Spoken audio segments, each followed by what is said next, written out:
Hi hello welcome back to my channel. അപ്പോൾ ഞാനിന്ന് video ചെയ്യുന്ന എന്താണെന്ന് വെച്ച് കഴിഞ്ഞാൽ കുറച്ചധികം വിഷമവും അല്ലെന്നുണ്ടെങ്കിൽ കുറച്ച് റെലവൻ്റ് ആയിട്ടുള്ള റീസെൻ്റ്ലി ഞാൻ കണ്ട ഒരു റെലവൻ്റ് ആയ വിഷയത്തിനെ പറ്റി സംസാരിക്കാൻ വേണ്ടിയിട്ടാണ്. അപ്പോൾ നമുക്ക് നേരെ വീഡിയോയിലേക്ക് പോകാം. അപ്പോൾ റീസെൻ്റ്ലി ഞാനൊരു സൂയിസൈഡ് നോട്ട് വായിച്ചിട്ടുണ്ടായിരുന്നു. സോന എൽദോസ് എന്നാണ് ആ പെൺകുട്ടിയുടെ പേര്. നിങ്ങളുടെ ഓൾമോസ്റ്റ് ആൾക്കാരും ആ ഒരു ലെറ്റർ വായിച്ചിട്ടുണ്ടാവും. ഞാൻ എന്തായാലും ആ ലെറ്റർ സൈഡിൽ കൊടുക്കുന്നുണ്ട്. അപ്പോൾ ഞാൻ പറയാൻ വന്നത് എന്താണെന്ന് വെച്ച് കഴിഞ്ഞാൽ നമ്മുടെ ലൈഫ്, നമ്മുടെ ജീവിതം എന്ന് പറയുന്നത് അതൊരു സെക്കൻഡ് ചാൻസ് ഉണ്ടോ ഇല്ല എന്നുള്ളത് നമുക്ക് ആർക്കും അറിയത്തില്ല. എന്നെ സംബന്ധിച്ചിടത്തോളം this is not a second chance story. Life happens only once. അപ്പോൾ നമ്മുടെ ജീവിതം എന്ന് പറയുന്നത് നമ്മൾ മറ്റൊരാളിന് വേണ്ടിയിട്ട് നമ്മൾ ഇഷ്ടപ്പെട്ടു പോയി, നമ്മൾ സ്നേഹിച്ചു പോയി എന്നതുകൊണ്ട് മാത്രം നമ്മൾ മറ്റൊരാൾക്ക് വേണ്ടിയിട്ട് ഇല്ലാതാക്കേണ്ടതല്ല നമ്മുടെ ജീവിതം എന്ന് പറയുന്നത്. ശരിക്കും ഈ റിലേഷൻഷിപ്പ് എന്ന് പറയുന്നതിന് ജാതിയില്ല, മതമില്ല, പ്രായമില്ല, ഒന്നുമില്ല എന്ന് പറയപ്പെടുന്നുണ്ടെങ്കിലും ഒരുപാട് സ്ഥലങ്ങളിൽ ഇപ്പോഴും ജാതിയുടെയും മതത്തിൻ്റെയും പേരിൽ ഇതുപോലെ ഒരുപാട് സൂയിസൈഡ്സ് നടക്കുന്നുണ്ട്. ടോക്സിസിറ്റിയുടെ പേരിൽ ഒരുപാട് സൂയിസൈഡ് നടക്കുന്നുണ്ട്. ശരിക്കും പ്രേമം എന്താണെന്ന് വെച്ച് കഴിഞ്ഞാൽ, റിലേഷൻഷിപ്പ് എന്താണെന്ന് വെച്ച് കഴിഞ്ഞാൽ അവിടെ ടോക്സിസിറ്റി വരുന്നില്ല. ചെറിയ ചെറിയ പൊസസീവ്നെസ്, അത് എല്ലാ പൊസസീവ്നെസ്സും നമുക്ക് ആസ്വദിക്കാൻ പറ്റി അല്ലെങ്കിൽ നമുക്ക് വാവ് എന്ന് പറയാൻ പറ്റിയ ഒന്നല്ല. പൊസസീവ്നെസ് നല്ലതാണ്, ചെറിയ ചെറിയ രീതിയിൽ അത് അപ്പോൾ തീർക്കുന്നതാണെന്നുണ്ടെങ്കിൽ പൊസസീവ്നെസ് നല്ലതാണ്. പക്ഷേ അത് എപ്പോഴാണ് ടോക്സിസിറ്റി ആവുന്നതെന്ന് വെച്ച് കഴിഞ്ഞാൽ നമ്മുടെ ഓപ്പോസിറ്റ് നിൽക്കുന്ന വ്യക്തിയുടെ അല്ലെങ്കിൽ നമ്മുടെ പാർട്ട്ണറിൻ്റെ ലൈഫിൽ കയറി അവരുടെ ഡിസിഷൻ പോലും നമ്മൾ എടുക്കുന്ന സമയത്താണ് ഈ ഒരു റിലേഷൻഷിപ്പ് എന്ന് പറയുന്നത് ടോക്സിക് ആവുന്നത്. അപ്പോൾ നമ്മളെയൊക്കെ സംബന്ധിച്ച് നമ്മൾ ഒരുപാട് സിനിമകൾ കാണുന്നുണ്ട്, പ്രേമ സിനിമകൾ കാണുന്നുണ്ട്, റീൽസ് കാണുന്നുണ്ട്. അതുപോലെ തന്നെ സ്നേഹിച്ച് കല്യാണം കഴിച്ചിട്ടുള്ള ആൾക്കാരുടെ വീഡിയോസ് യൂട്യൂബിലും ഇൻസ്റ്റാഗ്രാമിലും ഒക്കെ കാണുന്നുണ്ട്. അപ്പോൾ നമ്മൾ വിചാരിക്കും വാവ്, ഇതാണോ ലൈഫ്, ഇതാണോ ജീവിതം? ശരിക്കും ഒന്ന് മനസ്സിലാക്കാം, നമ്മൾ ഈ യൂട്യൂബിലും സിനിമയിലൊന്നും കാണുന്നതൊന്നും അല്ല യഥാർത്ഥ ജീവിതം എന്ന് പറയുന്നത്. സിനിമയല്ല ജീവിതം. ജീവിതം എന്ന് പറയുമ്പോൾ ഒരുപാട് നമ്മൾ മനസ്സിലാക്കി അണ്ടർസ്റ്റാൻഡ് ചെയ്ത് നിൽക്കേണ്ട ആവശ്യമുണ്ട്. സിനിമയിൽ കാണുന്നത് പോലെ അത്ര സിമ്പിൾ അല്ല. എപ്പോഴും ഒരു ഹാപ്പി എൻഡിങ് ആവണം എന്നുള്ള ഒരു റിലേഷൻഷിപ്പ് എന്ന് പറയുന്നത്. പിന്നെ എന്നെ സംബന്ധിച്ചിടത്തോളം റിലേഷൻഷിപ്പ് എന്ന് പറയുന്നത് ഒരിക്കലും ഒരു അഡ്ജസ്റ്റ്മെന്റ് അല്ല. ചില ആൾക്കാർ പറയാറുണ്ട്, പ്രശ്നങ്ങൾ ഉണ്ടാകുമ്പോഴത്തേക്ക് നീ അഡ്ജസ്റ്റ് ചെയ്യുക, അല്ലെങ്കിൽ സ്വന്തം മക്കളോട് അച്ഛനും അമ്മമാരും പറയാറുണ്ട് നീ അഡ്ജസ്റ്റ് ചെയ്യും, ഇങ്ങനെയാണ് പെൺകുട്ടികൾ അഡ്ജസ്റ്റ് ചെയ്യണം. ഒരിക്കലും പെൺകുട്ടികളോ ആൺകുട്ടികളോ ഒരിക്കലും ഒരു റിലേഷൻഷിപ്പിൽ അഡ്ജസ്റ്റ് ചെയ്ത് നിൽക്കേണ്ട കാര്യമുണ്ടെന്ന് ഞാൻ പറയില്ല. അഡ്ജസ്റ്റ്മെന്റ് ആണോ അതൊരിക്കലും ഒരു നല്ലൊരു റിലേഷൻഷിപ്പും അല്ല. നമുക്ക് ഒരു റിലേഷൻഷിപ്പിൽ ഒരു ഹെൽത്തി റിലേഷൻഷിപ്പ് ആണെന്നുണ്ടെങ്കിൽ അതിൽ ഏറ്റവും കൂടുതൽ ആവശ്യം എന്ന് പറയുന്നത് നമ്മൾ അങ്ങോട്ടും ഇങ്ങോട്ടുള്ള റെസ്പെക്ട്, നമ്മുടെ ഓപ്പോസിറ്റ് നിൽക്കുന്ന പാർട്ട്ണറിനെ നമ്മൾ എത്രത്തോളം റെസ്പെക്ട് ചെയ്യുന്നത്, അവർ നമ്മൾ തിരിച്ച് എത്രത്തോളം റെസ്പെക്ട് ചെയ്യുന്നത്, നമ്മൾ കൊടുക്കുന്ന പ്രയോറിറ്റി, നമ്മൾ കൊടുക്കുന്ന വാല്യൂ, ഇതൊക്കെയാണ് ഏറ്റവും കൂടുതൽ ഒരു റിലേഷൻഷിപ്പിന്, നല്ല റിലേഷൻഷിപ്പിന് ഏറ്റവും കൂടുതൽ ആവശ്യമായിട്ടുള്ളത്. അല്ലാതെ നീ എവിടെ പോകണം, അവിടെ പോകണ്ട, ഇവിടെ പോകണ്ട എന്ന് നമ്മൾ ഡിമാൻഡ് ചെയ്യുന്നില്ല. ലവ്, സ്നേഹം ഒരിക്കലും നമ്മൾ ഡിമാൻഡ് ചെയ്യുന്ന ഒന്നല്ല. അത് നമ്മൾ പരസ്പരം മനസ്സിലാക്കി നമ്മൾ അത്രയും നല്ല രീതിയിൽ മുന്നോട്ട് പോവേണ്ട അത്രയും ഡിവൈൻ ആയിട്ടുള്ള ഒരു കാര്യമാണ് ഈ സ്നേഹം എന്ന് പറയുന്നത്.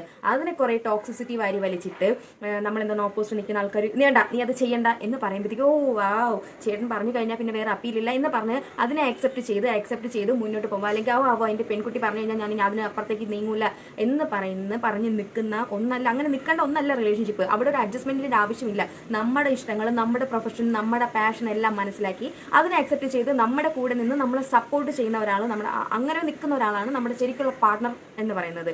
അല്ലാതെ നമ്മളെ ഇഷ്ടങ്ങളെ കടിച്ചമർത്തി നമ്മളുടെ ആഗ്രഹങ്ങളെ വേണ്ടാന്ന് വയ്പ്പിച്ചുകൊണ്ട് നമ്മളെ മുന്നോട്ട് നമ്മുടെ ഫോഴ്സ് ചെയ്ത് അങ്ങനെ കൊണ്ടുപോകുന്ന ഒരാളല്ല. അങ്ങനെ കൊണ്ടുപോകുന്നതല്ല ഒരു റിലേഷൻഷിപ്പ്. അങ്ങനെയല്ല ഒരിക്കലും ഒരു റിലേഷൻഷിപ്പ് മുന്നോട്ട് പോവേണ്ടത്. നമ്മുടെ റിലേഷൻഷിപ്പിൽ അത് പെൺകുട്ടി ആയിക്കോട്ടെ ആൺകുട്ടി ആയിക്കോട്ടെ, ടോക്സിക്കിന്റെ അങ്ങേ അറ്റത്തെ ലെവൽ എന്ന് പറയുന്ന ഒരു സംഭവമാണ് അബ്യൂസ്. അത് ഫിസിക്കൽ ആയിക്കോട്ടെ, മെന്റൽ ആയിക്കോട്ടെ, നമ്മൾ വെർബൽ ആയിട്ടുള്ള അബ്യൂസ് ആയിക്കോട്ടെ, ഏത് രീതിയിലുള്ളതായാലും നമ്മളെ ഒരു തവണ ഒന്ന് അടിച്ചു എന്ന് വിചാരിക്കുക. ഓക്കെ, സ്നേഹം കൊണ്ടല്ലേ എന്ന് പറഞ്ഞ് ആ അടിയും വാങ്ങി പിറ്റേ ദിവസം വന്നിട്ട് ഓക്കെ പോട്ടെ, ഞാൻ ദേഷ്യം കൊണ്ട് പറ്റിപ്പോയതാണ് എൻ്റെ ഭാഗത്തുനിന്ന്, ഇത് ഞാൻ അങ്ങനെയൊന്നും ചെയ്യില്ല എന്ന് പറഞ്ഞു അവർ സെക്കൻഡ് വീണ്ടും അത് റിപ്പീറ്റ് ചെയ്യും. നമ്മൾ ക്ഷമിക്കുന്നതോറും വീണ്ടും അവരത് റിപ്പീറ്റ് ചെയ്യും. അതുപോലെ തന്നെയാണ് നമ്മുടെ മെന്റലി നമ്മൾ അബ്യൂസ് ചെയ്യുന്നത്. നമ്മൾ അത്രയും പറഞ്ഞ് അത്രയും മോശമായ രീതിയിൽ നമ്മൾ ഓരോന്ന് പറഞ്ഞ് നമ്മൾ അത്രയും വിഷമിപ്പിച്ചിട്ട് പിന്നീട് വന്നിട്ട് ഓക്കെ ഞാൻ ആ ഒരു വിഷമത്തിൽ, ആ ഒരു ദേഷ്യത്തിൽ പറഞ്ഞു പോയതാണ്, എന്നോട് ക്ഷമിക്കുന്നു പറയുമ്പോൾ വീണ്ടും നമ്മളത് ക്ഷമിച്ച് മുന്നോട്ട് പോയി ഇത് തന്നെ അവർ റിപ്പീറ്റഡ്ലി ചെയ്തുകൊണ്ടേയിരിക്കും. നമ്മൾ എത്രത്തോളം ക്ഷമിക്കുന്നു അത്രത്തോളം നമ്മളത് ചെയ്തു. നമ്മൾ ക്ഷമിക്കുന്നത് എന്തുകൊണ്ടാണ്? ഓക്കെ, നമുക്ക് അവരെ വേണം, അല്ലെങ്കിൽ അവർ നമ്മുടെ കൂടെ ഉണ്ടാവും, നമുക്ക് അവരെ ഉണ്ടാവുള്ളൂ മുന്നോട്ട് ജീവിക്കാൻ വേണ്ടിയിട്ട്,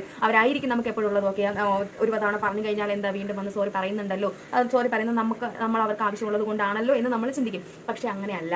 നമ്മൾ ഒരു തവണ നമ്മളത് ക്ഷമിച്ചോ, പിന്നീട് ജീവിത അവസാനം വരെ നമ്മളത് ക്ഷമിച്ചുകൊണ്ടേയിരിക്കേണ്ട ആവശ്യമുണ്ടാവും. അങ്ങനെ നിൽക്കേണ്ട ഒരിക്കലും നമ്മൾ അങ്ങനെ ക്ഷമിച്ചുകൊണ്ട് നമ്മൾ അത്രയും മെന്റലി ഹറാസ് ചെയ്യുന്ന, അല്ലെങ്കിൽ അബ്യൂസ് ചെയ്യുന്ന, അല്ലെങ്കിൽ ഫിസിക്കലി നമ്മൾ അബ്യൂസ് ചെയ്യുന്ന, നമ്മൾ അടിക്കുന്ന അങ്ങനെയുള്ളൊരു റിലേഷൻഷിപ്പിൽ നമ്മൾ ഒരിക്കലും നിൽക്കേണ്ടതില്ല. എനിക്ക് മനസ്സിലാവും എന്താണെന്ന് വെച്ച് കഴിഞ്ഞാൽ, നമ്മൾ എത്ര ഉപദ്രവിച്ചാലും, നമ്മൾ മാനസികമായി വേദനിപ്പിച്ചാലും, നമ്മളൊരു റിലേഷൻഷിപ്പിൽ അത്രയും അഡിക്റ്റഡ് ആയിട്ട് നിൽക്കുന്നതെന്ന് വെച്ച് കഴിഞ്ഞാൽ ഓക്കെ അവർ പോയാൽ ഞാനെങ്ങനെ ജീവിക്കും, ആ ഒരാളില്ലെന്നുണ്ടെങ്കിൽ ഞാനെങ്ങനെ ജീവിക്കും, അയാൾ പോയി കഴിഞ്ഞാൽ എനിക്ക് ജീവിക്കാൻ പറ്റും, എൻ്റെ ലൈഫ് മൊത്തം ആളില്ലെന്നുണ്ടെങ്കിൽ എന്നെ കൊണ്ട് ജീവിക്കാൻ പറ്റത്തില്ല, ഞാൻ മരിച്ചു പോകും, അങ്ങനെ ചിന്തിക്കുന്ന ഒരുപാട് ആൾക്കാരുണ്ട്. കാര്യം അവരുടെ സ്നേഹം കൊണ്ട്, അവരുടെ സ്നേഹത്തിൻ്റെ ആ ഒരു എക്സ്ട്രീം ലെവലിൽ നിൽക്കുന്നത് കാരണം ഇവർ അനുഭവിക്കുന്ന അത്രയും വലിയൊരു ടോക്സിസിറ്റിയാണ്. അല്ലെന്നുണ്ടെങ്കിൽ അവർ ജീവിതത്തിൽ എടുക്കുന്ന ഏറ്റവും റോങ് ആയിട്ടുള്ള ഒരു ഡിസിഷനാണ് ആ ഒരു റിലേഷൻഷിപ്പ് എന്നുള്ള കാര്യം ഇവർ മനസ്സിലാക്കുന്നില്ല. ഇവരെ സംബന്ധിച്ചിടത്തോളം ഓക്കെ, എന്നോട് സ്നേഹമാണ്, എന്ത് ചെയ്താലും എന്നോട് സ്നേഹമാണെങ്കിൽ ഞാൻ അത്രയും സ്നേഹിച്ച് പോയ ആളാണല്ലോ, ഞാൻ എങ്ങനെ വേണ്ടാന്ന് വെക്കും, അയാളില്ലാതെ ഞാൻ എങ്ങനെ മുന്നോട്ട് പോകും എന്ന് ചിന്തിച്ചുകൊണ്ട് എല്ലാം ക്ഷമിച്ച് മുന്നോട്ട് പോകുന്നവർ എന്നും ക്ഷമിച്ച് മുന്നോട്ട് പോകണം.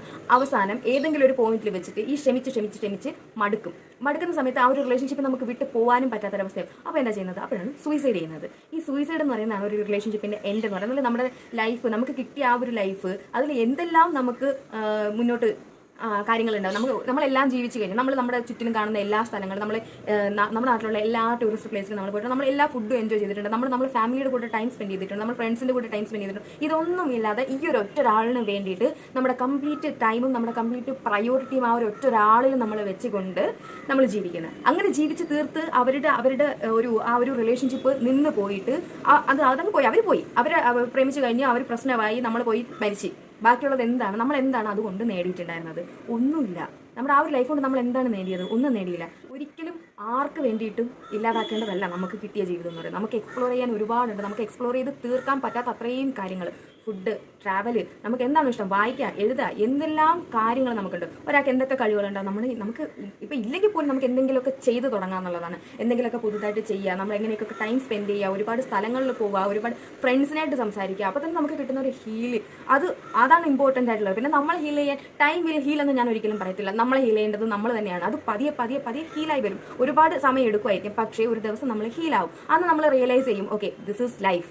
അങ്ങനെ വേണം. അല്ലാണ്ട് ഒരാൾക്ക് വേണ്ടിയിട്ട് നമ്മൾ സ്നേഹിച്ച് പോയി, നമ്മൾ അത്രയും സ്നേഹിച്ചിട്ട് നമ്മൾ മനസ്സിലാക്കാത്ത ഒരാൾ, നമ്മളെ ഉപദ്രവിക്കുന്ന ഒരാൾ, നമ്മൾ മാനസികമായിട്ട് തളർത്തുന്ന ഒരാൾ, നമ്മുടെ ഇഷ്ടങ്ങളെ വേണ്ടാന്ന് വെപ്പിക്കുന്ന ഒരാൾ, അങ്ങനെയുള്ള ഒരാളിന് വേണ്ടിയിട്ട് ഒരിക്കലും നമുക്ക് കിട്ടിയ ഒരു ലൈഫ് നമ്മൾ വേസ്റ്റ് ചെയ്യാൻ പാടില്ല. ഈ സൂയിസൈഡ് എന്ന് പറയുന്നത് സത്യം പറഞ്ഞു കഴിഞ്ഞാൽ നമ്മൾ എടുക്കുന്ന ഏറ്റവും മോശമായ, ഏറ്റവും അത്രയും മോശമായ, അത്രയും നമ്മുടെ എനിക്ക് പറയാൻ വാക്കുകൾ, അത്രയും മോശമായിട്ടുള്ള ഒരു ഡിസിഷനാണ് ഈ സൂയിസൈഡ് എന്ന് പറയുന്നത്. അതിൽ ഏറ്റവും മെയിൻ ആയിട്ടുള്ള പോയിന്റ് എന്താണെന്ന് വെച്ചിട്ടുണ്ടെങ്കിൽ, നമുക്ക് പ്രയോറിറ്റി തരാത്ത, അല്ലെങ്കിൽ നമ്മളെ വേണ്ട, നമ്മൾ അത്രയും മാനസികമായി തളർത്തുന്ന, നമ്മൾ മെന്റലി അബ്യൂസ് ചെയ്യുന്ന, നമ്മൾ ഫിസിക്കലി അബ്യൂസ് ചെയ്യുന്ന ഒരാൾക്ക് വേണ്ടിയിട്ടാണ് നമ്മുടെ ജീവിതം കളയുന്നത്.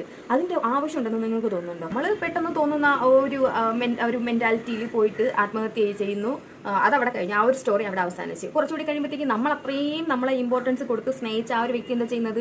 അവർ വേറെ റിലേഷൻഷിപ്പിലാകുന്നു, അവരുടെ ലൈഫിൽ ഹാപ്പി ആയി പോകുന്നു, വേറെ മാരേജ് ചെയ്യുന്നു. അവരുടെ ലൈഫിൽ നമ്മൾ ഉണ്ടെങ്കിലും ഇല്ലെങ്കിലും ഹാപ്പി ആയിരിക്കും. പറയുമ്പോൾ എനിക്ക് നീ ഇല്ലാതെ ജീവിക്കാൻ പറ്റൂല, എനിക്ക് നീ വേണം എന്നൊക്കെ അവർ പറയുമായിരിക്കും. പക്ഷെ നമ്മളൊന്ന് ഇല്ലാണ്ടായി കഴിഞ്ഞ് കഴിഞ്ഞാൽ നമ്മളില്ലാതെ അവർക്ക് ജീവിക്കാൻ പറ്റും. കാര്യം അവർ അടുത്ത ആളിനെ കണ്ടുപിടിക്കുന്നു, കല്യാണം കഴിക്കുന്നു, അവർ ജീവിക്കും. എത്ര നാൾ മരിച്ച ഒരാളിനെ പറ്റി നമ്മൾ ആലോചിച്ചുകൊണ്ടിരിക്കും? 1 മാസം, 2 മാസം, 1 വർഷം. ഓക്കെ, അത് കഴിഞ്ഞ് കഴിഞ്ഞാൽ അവർക്കൊരു ജീവിതമുണ്ട്, അവരവരുടെ ജീവിതം നോക്കി പോകും. അവർക്കൊക്കെ പെണ്ണ് കിട്ടും. ഇപ്പോഴത്തെ കാലത്ത് പിന്നെ പ്രത്യേകിച്ച് എടുത്ത് പറയുകയാണെന്നുണ്ടെങ്കിൽ അത്രയും മോശമായിട്ട്, അത്രയും ലോവസ്റ്റിൽ നിൽക്കുന്ന എല്ലാ ആണുങ്ങൾക്കും പെണ്ണ് കിട്ടും. അത്രയും സിൻസിയറായിട്ട് സ്നേഹിക്കാൻ പറ്റുന്ന ആൾക്കാർക്ക്, അല്ല ആണുങ്ങൾ മാത്രമല്ല, നേരെ തിരിച്ച് പെണ്ണുങ്ങൾക്കും അങ്ങനെയാണെന്നുണ്ടെങ്കിൽ അങ്ങനെ തന്നെയാണ്. അത്രയും മോശമായിട്ടുള്ള ആൾക്കാർക്ക് പെണ്ണുങ്ങളെ കിട്ടും. അവർ പോയിട്ട് ആത്മഹത്യ ചെയ്യും, ഒരു പോയിന്റ് കഴിയുമ്പോഴത്തേക്ക് സഹിക്കാൻ പറ്റാണ്ട് പോയി ആത്മഹത്യ ചെയ്യുക, അങ്ങനെ ഇങ്ങനെയൊക്കെ ചെയ്യുന്നുണ്ട്.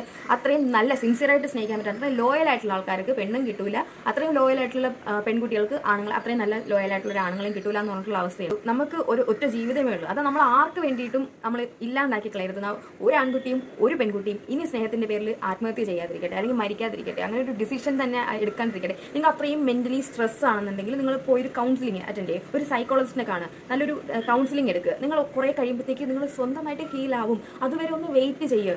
എനിക്കറിയാം ബുദ്ധിമുട്ടാണ്, മറക്കാൻ പാടാണ്, എല്ലാം ഓക്കെയാണ്. ആ ഒരു നേരത്തിൽ നമുക്ക് മരിക്കല്ലാണ്ട്, ആ ഒരാളില്ലാതെ ജീവിക്കാൻ പറ്റും, മരിക്കല്ലാണ്ട് വേറെ ഓപ്ഷൻസ് ഒന്നും ഇല്ല എന്ന് നമുക്ക് തോന്നും. പക്ഷെ അങ്ങനെയല്ല. നമ്മൾ ചുറ്റിലും നമ്മളെ സ്നേഹിക്കാൻ ആരെങ്കിലുമൊക്കെ ഉണ്ടാവും, നമ്മളെ കേൾക്കാൻ ആരെങ്കിലുമൊക്കെ ഉണ്ടാവും. അവരുടെ അടുത്ത് പോയി സംസാരിക്കുക. ഓക്കെ, നമ്മൾ ആരും കേട്ടില്ല എന്നുണ്ടെങ്കിൽ പോട്ടെ, ഒരു സൈക്കോളജിസ്റ്റിൻ്റെ അടുത്ത് പോവുക, 2-3 കൗൺസിലിംഗ് അറ്റൻഡ് ചെയ്യുക. കുറച്ച് സംസാരിച്ച് കഴിയുമ്പോഴത്തേക്ക് അങ്ങനെയെങ്കിലും നമ്മൾ ഓക്കെ ആവും. സ്നേഹിക്കുന്ന ആൾക്കാരുടെ അടുത്ത് എനിക്ക് പറയാനുള്ള എന്താണെന്ന് വെച്ച് കഴിഞ്ഞാൽ, നമ്മൾ സ്നേഹത്തിൽ ഡിമാൻഡിങ് അല്ല. നമുക്ക് നമ്മുടെ ഓപ്പോസിറ്റ് നിൽക്കുന്ന നമ്മുടെ പാർട്ട്ണറിൻ്റെ ഇഷ്ടങ്ങൾ മനസ്സിലാക്കി, അത് നമ്മൾ കൂടെ നിന്ന്, അല്ലെങ്കിൽ അവരുടെ പാഷൻ മനസ്സിലാക്കി അവരുടെ കൂടെ നിന്ന് സപ്പോർട്ട് ചെയ്യുമ്പോൾ, അല്ലെങ്കിൽ അവർക്ക് വേണ്ടിയിട്ട് ടൈം സ്പെൻഡ് ചെയ്യുമ്പോഴത്തേക്ക് നമ്മൾ അവർക്ക് വേണ്ടിയിട്ട് പ്രയോറിറ്റി കൊടുക്കുന്ന സമയത്ത്, അത് അങ്ങോട്ടും ഇങ്ങോട്ടാണ്, ഒരു സ്ഥലത്തേക്ക് മാത്രമല്ല, നമ്മൾ അവരെ റെസ്പെക്ട് ചെയ്യുന്ന സമയത്ത്, അവിടേക്കാണ് ശരിക്കും സ്നേഹത്തിൻ്റെ ആ ഒരു പീക്ക് ലെവലിൽ ഇരിക്കുന്നത്. അല്ലാതെ അവർക്ക് വേണ്ടിയിട്ട് അവർ തരുന്ന അടിയെല്ലാം വാങ്ങി മിണ്ടാതിരുന്നുകൊണ്ട് അവരുടെ ക്ഷമിച്ചുകൊണ്ടോ അങ്ങനെയല്ല ഒരിക്കലും സ്നേഹം എന്ന് പറയുന്നത്. സ്നേഹം എന്ന് പറയുന്നത് അങ്ങോട്ടും ഇങ്ങോട്ടും കൊടുക്കേണ്ട ഒരു റെസ്പെക്റ്റ് ഉണ്ട്, ആ ഒരു പ്രയോറിറ്റി ഉണ്ട്. അത് അങ്ങോട്ടും ഇങ്ങോട്ടും കൊടുത്ത് നമ്മൾ ആ പാർട്ട്ണറിനെ മനസ്സിലാക്കി നിൽക്കുന്നിടത്താണ് ശരിക്കും സ്നേഹം എന്ന് പറയുന്നത് സംഭവം. ഈ റിലേഷൻഷിപ്പ് എന്ന് പറയുന്നത് ഒരിക്കലും നമ്മുടെ ജീവൻ എടുക്കാനുള്ള ഒന്നായിരിക്കരുത്, നമുക്ക് പുതിയ ജീവൻ കൊടുക്കാനുള്ളത്. അതായത് നമ്മൾ അത്രയും നാൾ നമ്മുടെ ലൈഫിൽ നമ്മൾ എക്സ്പീരിയൻസ് ചെയ്യാത്ത ഒരുപാട് ഫീലിങ്സ് നമുക്ക് വേണ്ടിയിട്ടെന്ന് പറയുന്ന ഒരാൾ നമ്മൾക്ക് മനസ്സിൽ ആലോചിക്കുമ്പം അവരെ പറ്റി പോസിറ്റീവായിട്ടുള്ള കാര്യങ്ങൾ മാത്രം, ഓക്കെ എൻ്റെ പാർട്ട്ണർ അങ്ങനെയാണ് എന്ന് നമുക്ക് പറയാൻ പറ്റണം. അതായിരിക്കണം ഒരു റിലേഷൻഷിപ്പ്. അല്ലാതെ നമുക്ക് അവരെ പറ്റി ഓർക്കുമ്പം മെൻ്റലി നമ്മൾ അത്രയും ഡിസ്റ്റർബ്ഡ് ആവുന്ന മൊമെൻറ്റ്സ് ഉള്ള ഒരു റിലേഷൻഷിപ്പ് ആണെങ്കിൽ നിങ്ങൾ ഒരിക്കലും ഒരു ഹെൽത്തി ആയിട്ടുള്ള റിലേഷൻഷിപ്പിലല്ല ഉള്ളത്. അങ്ങനെയുള്ളത് ഒരിക്കലും ഒരു നല്ല റിലേഷൻഷിപ്പ് അല്ല. നിങ്ങൾ അങ്ങനെ ഒരു റിലേഷൻഷിപ്പിലാണെന്നുണ്ടെങ്കിൽ എത്രയും പെട്ടെന്ന് ആ ഒരു റിലേഷൻഷിപ്പ് അവസാനിച്ച് മുന്നോട്ട് പോകാം. പറയാൻ എളുപ്പമായിരിക്കും, ഞാൻ പറയുമ്പോഴത്തേക്ക് എനിക്ക് പറയാൻ എളുപ്പമാണ്, പക്ഷേ അത് അനുഭവിക്കുന്ന നിങ്ങൾക്ക് ബുദ്ധിമുട്ടായിരിക്കാം. പക്ഷേ ഇപ്പോൾ നിങ്ങൾ അനുഭവിക്കുന്ന ഈ ഒരു ബുദ്ധിമുട്ട് പിന്നീട് കുറച്ച് കാലം കഴിയുമ്പോൾ നിങ്ങൾ ആലോചിക്കും, ഓക്കെ അന്ന് ഞാൻ എടുത്തതായിരുന്നു എൻ്റെ ലൈഫിലെ ഏറ്റവും ബെറ്റർ ആയിട്ടുള്ള ഒരു ഡിസിഷൻ. നിങ്ങൾ ആലോചിക്കുന്ന ഒരു മൊമെന്റ് ഉണ്ടാവും, ഉറപ്പായിട്ടും തീർച്ചയായിട്ടും അതുണ്ടാവും. അപ്പോൾ സ്നേഹിക്കുന്ന അല്ലെങ്കിൽ സ്നേഹിക്കാനിരിക്കുന്ന ഓരോ ആൺകുട്ടിയോടും ഓരോ പെൺകുട്ടിയോടും എനിക്ക് പറയാനുള്ളത് ഒന്നേ ഉള്ളൂ, ലവ് ഷുഡ് ഗീവ് ലൈഫ് എന്നാണ്. അത് നമ്മുടെ ജീവൻ എടുക്കേണ്ട ഒന്നല്ല. അപ്പോൾ നമ്മുടെ പാർട്ട്ണറിനെ നമ്മൾ അത്രയും പ്രയോറിറ്റി കൊടുക്കുക, നമ്മൾ അത്രയും റെസ്പെക്റ്റ് കൊടുക്കുക. ഒരിക്കലും അവരെ നമ്മളെ സ്നേഹിച്ച ഒരു കാരണം കൊണ്ട് നമ്മൾ അവരെ അബ്യൂസ് ചെയ്യാതിരിക്കാം. മെൻ്റലിയോ ഫിസിക്കലിയോ അല്ലെങ്കിൽ വെർബലിയോ അവരെ നമ്മൾ ഒരിക്കലും അബ്യൂസ് ചെയ്യാതിരിക്കട്ടെ. നിങ്ങളുടെ സ്നേഹം കൊണ്ട് ഒരാൾ സന്തോഷിക്കുന്നുണ്ടെങ്കിൽ അതല്ലേ ഏറ്റവും വലിയ കാര്യം. അപ്പോൾ ഇത്രയൊക്കെ ഉള്ളൂ ഇന്നത്തെ വീഡിയോ. അടുത്തൊരു വീഡിയോ ആയിട്ട് ഞാൻ വീണ്ടും വരുന്നതായിരിക്കും. അപ്പോൾ എൻ്റെ ചാനൽ സബ്സ്ക്രൈബ് ചെയ്യാനും വീഡിയോ ലൈക്ക് ചെയ്യാനും മറക്കണ്ട. Stay tune for the next video. Until then bye from Divya.